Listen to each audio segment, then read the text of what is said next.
and you check into their sighting, and you see that, well, okay, everything matches up with what they said, and based on their description and the facts we have, it couldn't have been this, that, or the other mundane explanation. Then you have to start entertaining the impossible, and that helps people. It lets them know that, hey, maybe I'm not crazy, and maybe there's something to this. So, well, I gotta, but how about the person who thought they saw a thunderbird, for example? I'm just making this up fictitiously. And you talk to them, and then you realize they didn't really see a thunderbird. Are you going to level with the person and say, hey, I don't think you saw a thunderbird. I think maybe you saw a crane or something. And of because of the, what's going on with the Earth changes the magnetic field, they're kind of not going the same pattern they have been and migrating the same way. And I'm sure a lot of these cryptics could be fallen under, well, they misidentify what the creature is. Yeah. I mean, I definitely, I have done that specifically.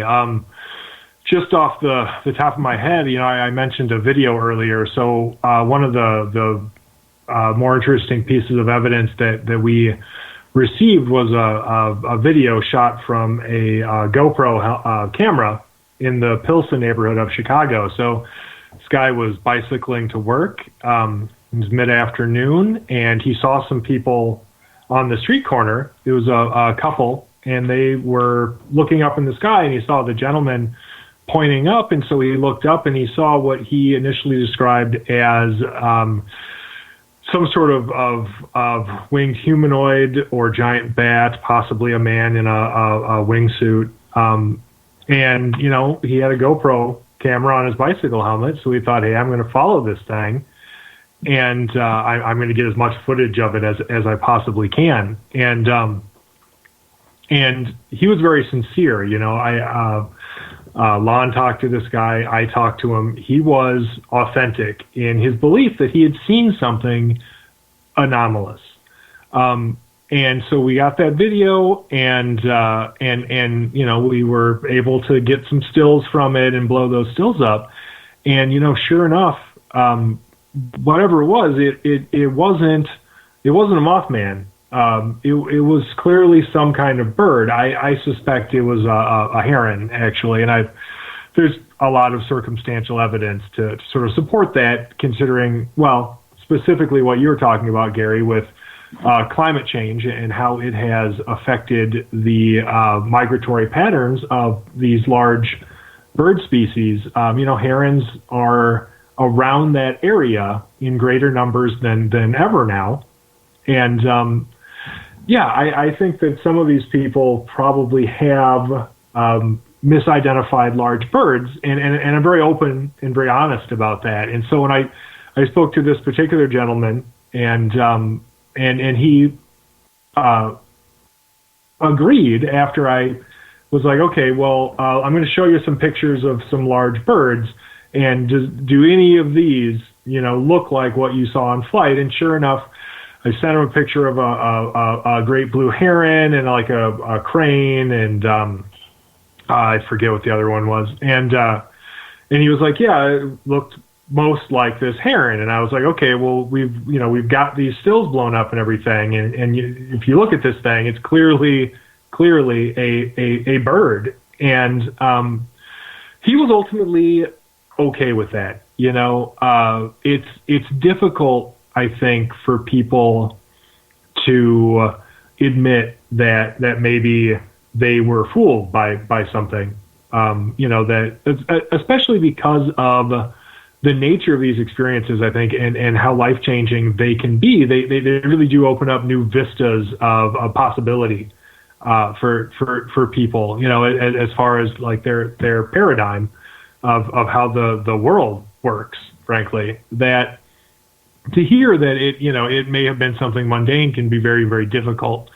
But I've also found that if you're open and just very forthright with people, normal people, people who aren't mentally ill or don't have any vested interest really in having any particular outcome, they're going to be okay with it. They're going to go, okay, yeah, that's probably it, and that's what this guy did. And I almost felt bad because he actually apologized because he felt like he had wasted our time. And I said to him, I said, honestly, this is great. Like, please don't for a second think that you wasted any of our time, because the information that we gained from him as a result of investigating his sighting allowed me to have all kinds of insight on any other number of sightings that we had already received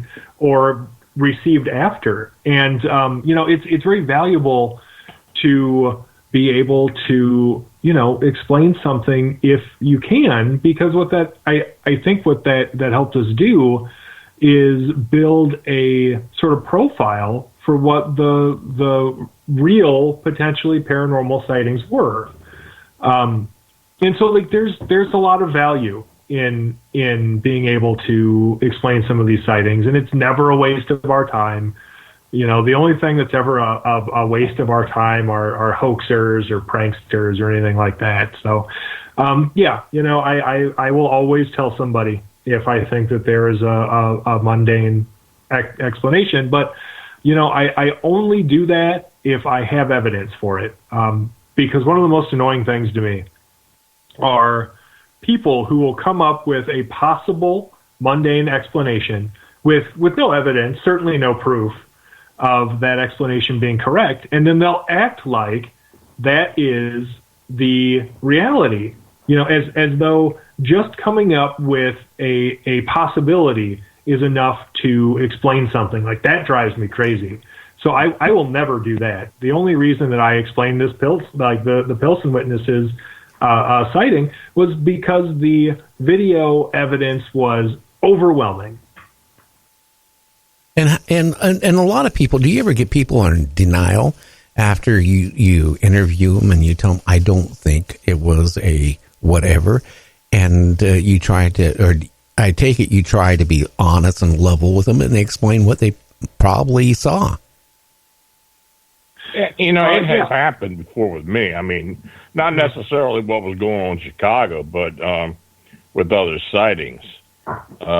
Some people just swear that what they saw was remarkable, and you try to convince them that it could go either way. I'm not sure, and I'm not going to write about anything that I don't believe that there's a good possibility that it is something remarkable. So people do tend to get a little upset sometimes. But as far as these investigations in the Chicago area, we didn't really get any pushback like that on these. I mean, it was most of these sightings were of people who had no idea that this was going on.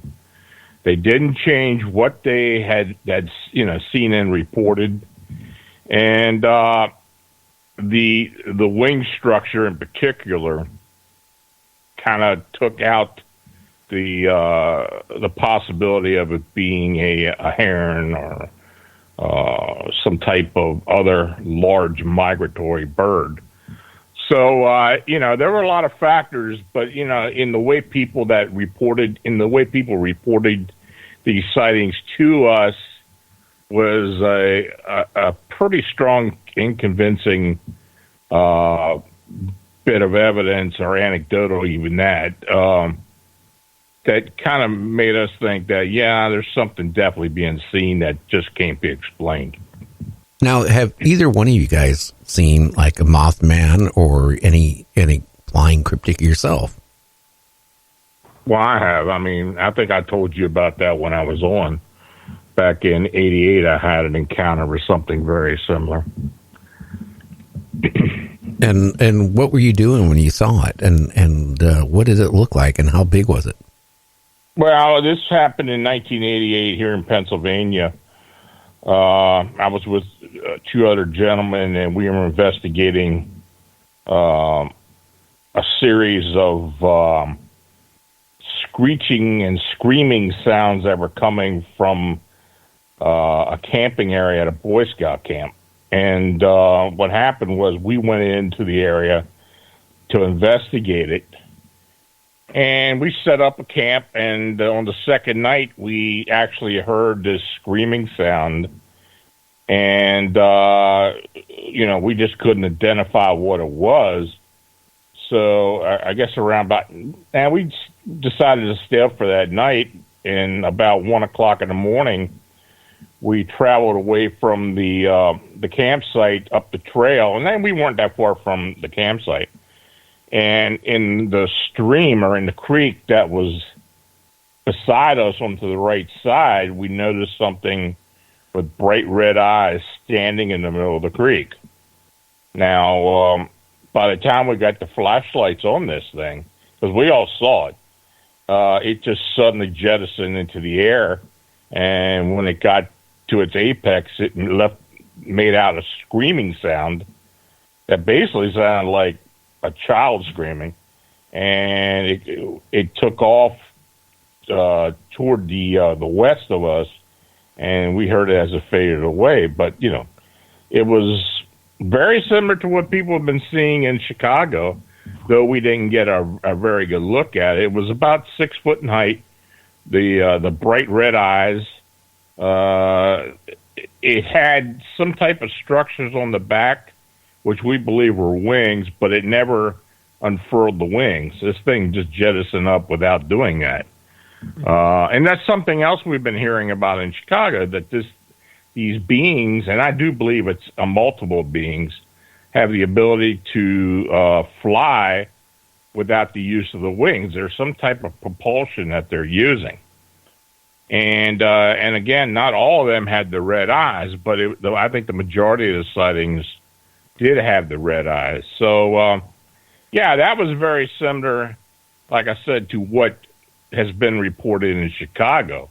Now, at the time I had the sighting, I didn't know what I was dealing with. And, these sightings in Pennsylvania continued for years. The last one I received was approximately 3 years ago. But this creek, which runs several miles from just north of Gettysburg, then east into it, empties into the Susquehanna River, has had 5 sightings along the creek. So apparently this thing stays near the creek, and it's been seen in different areas. And in fact, one of our other associates, Timothy Renner, he has investigated an area not far from where this particular stream or creek runs into the Susquehanna. He's got an investigation area there where he has been working for years, and he's seen a lot of strange phenomena, or heard a lot of strange phenomena there as well. So, is it tied into what to what I saw, or what's been reported to me? I don't know, but this area in south central Pennsylvania has had a series of winged anomalies that have been described as flying humanoids. Interesting. Now we're about ready again. That's what I hate with the radio stations, is the breaks every half an hour. So we'll be back in about 3.5 minutes. And Tobias, I want to talk about your book. And Lon, I want to talk about your latest book, and we'll get all that going, and also where the name of your books, where they can be found, and all that. So we'll be back in about 3.5 minutes. Again, check out our website, www.nightdreamstalkradio.com, and we'll be back.